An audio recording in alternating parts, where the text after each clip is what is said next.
మధ్యాహ్న కాలంలో నీ సన్నిధికి వస్తా ఉన్నాం.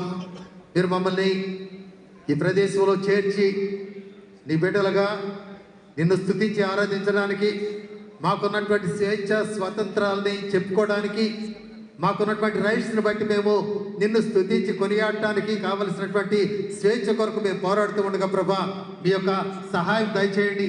దానిలో భాగంగా ప్రభా థామస్ రెడ్డి గారి ద్వారా ఈ యొక్క గ్రంథాన్ని వ్రాయడానికి మీరు ఇచ్చినటువంటి కృపను బట్టి వందనాలు.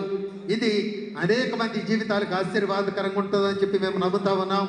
దీని ద్వారా నీ నామాన్ని మహింపరచుకోండి, నీ రాజ్య వ్యాప్తి జరుగునట్లుగా కృప అనుగ్రహించి నడిపించమని ప్రార్థిస్తా ఉన్నాం. ఆల్ ఇండియా పాస్టర్స్ ఫెడరేషన్ని, వారి యొక్క కార్యవర్గాన్ని ప్రతి ఒక్కరిని కూడా మీరు ఆశీర్వదించి దీవించమని దేవ, దీని ద్వారా గొప్ప ఉజ్జీవ జ్వాలలు మా రాష్ట్రంలో మా దేశంలో రగులు కొన్నట్లుగా మీరు ఒక బలమైనటువంటి పాత్రగా దీన్ని హెచ్చించి వాడుకోమని, దాంతోపాటుగా మాకున్నటువంటి స్వేచ్ఛ స్వాతంత్రాలని ప్రకటించుకోవడానికి కూడా కావలసినటువంటి ఈ యొక్క కృప అనుగ్రహించి నడిపించమని యేసు నామమున వేడుకొని ప్రార్థిస్తున్నాము తండ్రి. ఆమేన్.